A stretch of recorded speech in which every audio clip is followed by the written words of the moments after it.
ताबूत सकीना। ताबूत सकीना क्या था, आज हम देखेंगे इस वीडियो में। वीडियो को एंड तक ज़रूर देखना। ये हज़रत आदम अलैहिस्सलाम को मैसर हुआ था। ताबूत सकीना ये शमशाद की लकड़ी का एक संदूक था जो हज़रत आदम अलैहिस्सलाम पर नाजिल हुआ था। ये आपकी आखिरी ज़िंदगी तक आपके पास ही रहा।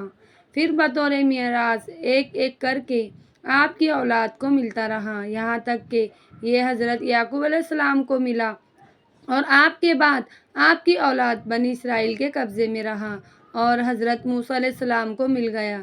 तो आप इसमें तौरे शरीफ और अपना खास का सामान रखने लगे। ये बड़ा ही मुक़द्दस और बाबरकत संदूक था। बनी इसराइल जब कुफ्र से जिहाद करते थे और कुफ्र के लश्करों की कसर और उनकी शौकत देखकर शहम जाते और उनके सीनों में दिल धड़कने लगते, तो वो इस संदूक को अपने